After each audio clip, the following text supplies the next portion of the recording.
Hi there, my name's Jenny Smith. I work with Lower Columbia College Career and Employment Services, and I really appreciate you being here today. Our workshop this afternoon is applications, paper and online. So the very first thing we're going to go ahead and go through is preparing your application. So the very first thing that you would really want to do is have a paper application filled out and prepared, so that way when you start filling out your applications, you've got something that you can reference.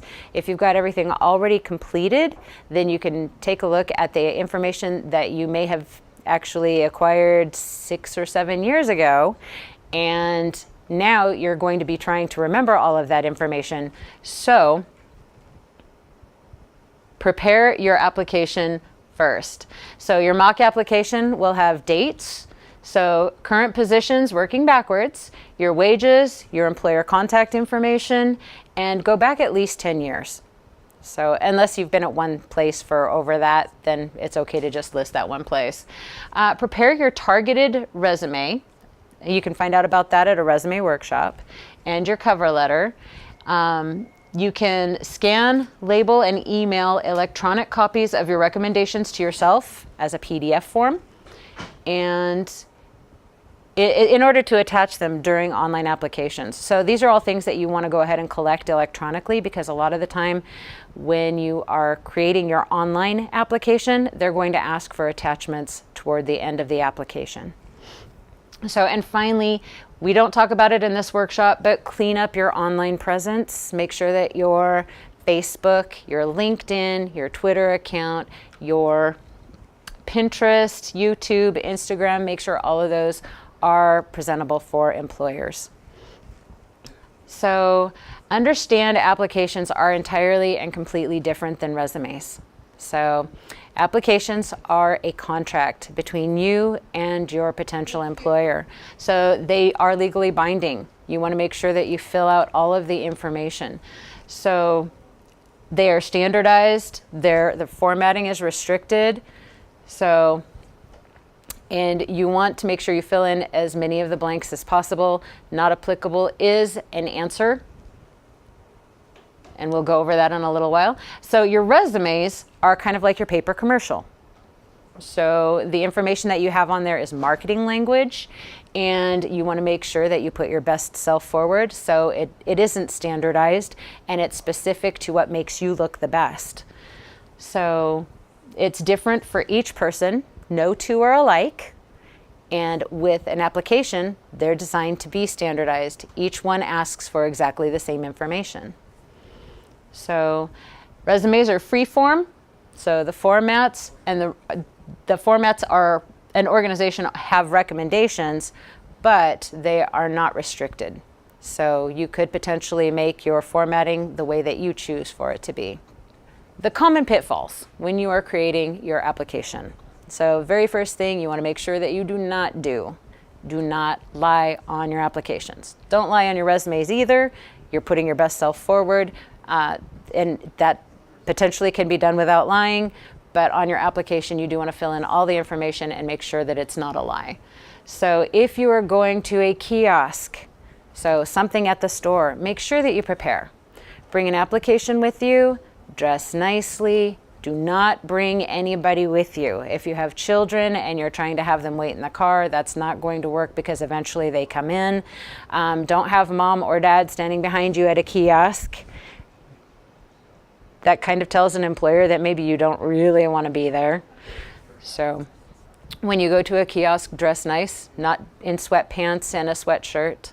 So wear clothing that, and if somebody comes up to you while you're at the kiosk and asks for help, be very kind to that person. You can let them know that you don't work there. If you know an answer to a question that they're asking, you can be really helpful and friendly, but that could actually be somebody coming in and checking to see if you are the kind of person that they're looking for. So be aware of that. And again, kind and friendly face on all the time.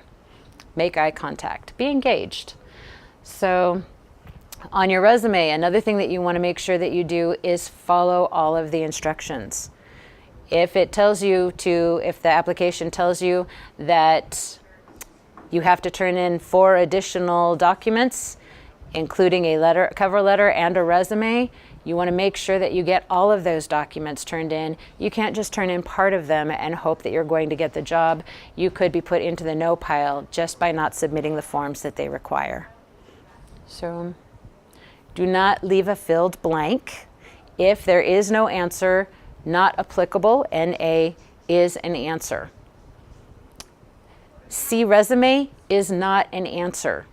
So there are two different types of documents. One is a contract, the other one is a commercial. So don't try and mix the two. It also sends, when you write see resume on your application, it sends a message to the potential employer that maybe you are kind of lazy. So don't let them know that before they ever have a chance to hire you. Make sure that you fill everything out on the application in full, even if it's already stated on your resume. Answers that are too brief or too long can both negatively impact you. So when you're answering the questions, aim for especially the duties of a job, aim for at least a paragraph, but don't go into 6 or 7 paragraphs unless you really had a diverse work history with that company and it's relevant to the position that you're seeking. So information that's not relevant to the position that you're seeking doesn't have to be included. But the key is keep it relevant and don't make it too long or too short. So let the employer know what you can do. All right, this one's the hard one. Reasons for leaving. The reasons for leaving the company. Be cautious when you're answering this question. So if you state that your reason for leaving a position that you held was more money, then an employer can assume, especially if that's repeated over and over and over on your application, the employer can assume that you will leave them for more money. If your reason for leaving was because you repeatedly got into arguments with your bosses, an employer can assume that you might potentially get into arguments with the bosses. That being said, choose your words wisely and try not to have the same reason for leaving every time. So if you left work so that you could go to school, that's awesome. If you left work because you had to move out of the area, that happens. But make sure that you are very strategic in how you phrase that. If you need a hand, you can always come and talk to Career and Employment Services, career specialists. We will help you wordsmith the information that you want employers to know. Criminal history. So one of the things that it will ask you about is your criminal history. And again, do not lie about your past. They will be able to look it up. They're going to know. So if it happened a long time ago and you know that you were able to be bonded, if that is an appropriate answer for the question that they're asking, answer that way. So we'll discuss at interview, able to be bonded. In regards to criminal history, one thing you do want to keep in mind is that when you go to an interview, make sure that you do not defend the behaviors that got you locked up. So even if you feel like you were in the right, employers could look at that or interpret that as you are perfectly okay with repeating criminal behavior again. So when you are completing the application, there are a few things you want to keep in mind. So these are the unwritten rules of completing your application. Number one, and sometimes they actually are stated, go from your most recent, your most current position backwards. Don't start out with a really old position first. So know the start date and the end date of the positions that you've held in the past, the wages, and the starting and ending salary, if possible. So know your desired salary. And if you're not sure what the desired salary will be, you can always come in and see career specialists. We can walk you through some career or occupational research and get that at least median salary or wage so that you know what to ask for and you'll be competitive in the market. So if you're typing your information on an application, use spell check, grammar check, and make sure to use keywords from the job post. That is going to matter. So some of the application programs actually scan for keywords. If you have no keywords listed in there, they are going to find that you're unqualified for the position before they ever have a chance to meet you, talk to you, and determine what types of positions you've held in the past. So their language matters. Complete your applications with ink, so no pencils. And if you make a mistake and you have to correct it, use whiteout or draw a single line through the information. Don't write a whole bunch of scribbly lines through it. So try and keep the paperwork as pristine as possible. And that being said, make sure that you avoid wrinkling the paperwork before you have a chance to turn it in if it's a paper application. Next. Sometimes they will ask you to complete assessments when you complete online applications, and there are a few things that you need to be aware of when you're completing assessments. Number one, employers often attempt to target extroverted people for positions that don't even necessarily require extroversion because they want somebody that's going to engage their clients.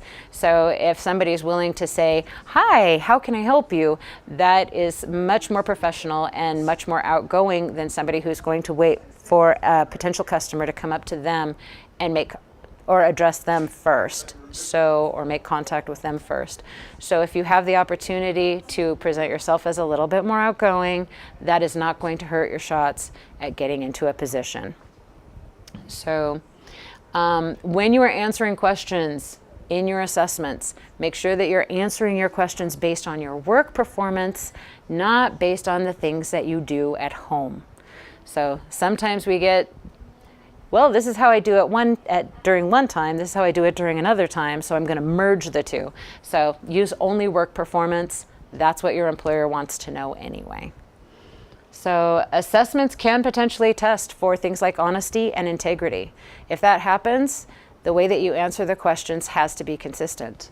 If they're checking for your productivity or how conscientious you are, and you don't know when you're coming in what you're being tested for. So these are just things to keep in mind. But if they're testing for conscientious or productivity, you're going to want to keep your thought process on completing tasks. So your team attitude, how supportive you are. If they're looking for somebody that's motivated by their team, by team types of activities, then that's the way that you want to be thinking. How would you support your team? How would you answer this question if you were going to be the best support and the best assistance for both your customers, your internal customers and your external customers, your internal customers being your coworkers. So they might be testing for motivation or self-discipline or leadership. So, and those are all things to keep in mind. If you recognize that there's a theme, make sure that you stick with the theme that they are testing for, or at least keep that in mind, and answer questions truthfully. So that way you don't get into a position that you're just not prepared for. So questions you might see are questions like integrity questions. So I don't like talking to strangers in new situations. I find it easy to keep a conversation going. Those are a couple of agree or disagree questions. So how you answer that is going to let an employer know are you introverted? Are you extroverted? Do you enjoy being around people? Do you try to avoid them? So when you're thinking about answering those questions, think about what the employer might be looking for at the same time. So it is often assumed that your answers reflect your self-description. So what do your answers tell employers about your integrity when you agree or disagree with some of the following statements? So most individuals are honest by nature. The laws against shoplifting are too harsh. What could those potentially tell your employer if you agree or disagree with those? So anger in the workplace. Do you agree or disagree? It is okay to lose your temper at work occasionally. Sometimes my coworkers annoy me. What does your employer learn about you by the answer that you select for those questions? Stress. Do you agree or disagree? I sometimes worry about losing my job because of office politics.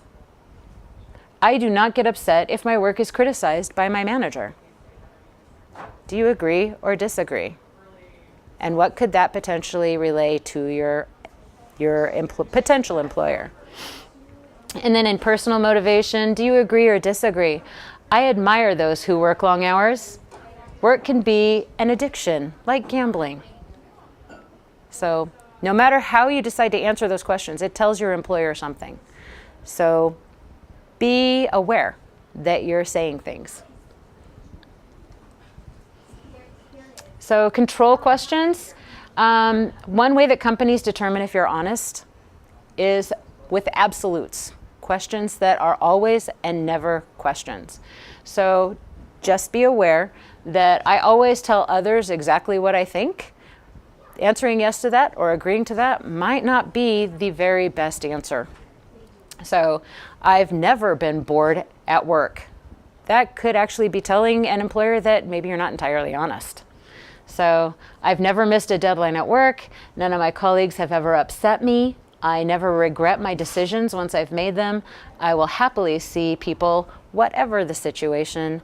These are absolute answers, and they tell an employer that perhaps you're not, either you're not critically thinking or you're not being entirely honest with them or yourself. So be honest. That's the bottom line, and happy career hunting. So if you are interested in coming to this workshop or others, we have them on a consistent basis. Some of the titles that we also have available are Resume Strategies at Work, Networking, Positive Self-Talk, Current Employment Trends, Ready, Set, Graduate, Soft Skills, Be Your Own Boss, Volunteer, Communications at Work, Portfolio Power, and we actually have a whole lot of other ones that we offer as well. So if you have questions or if you would like to connect with us about anything that is career and employment service related, from having your resume edited to practicing mock interviews, please don't hesitate to give us a call.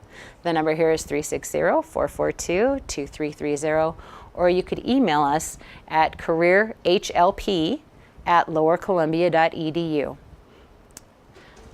Again, my name is Jenny Smith. I work with Lower Columbia College Career and Employment Services. I appreciate you being here, and I hope to see you again next time.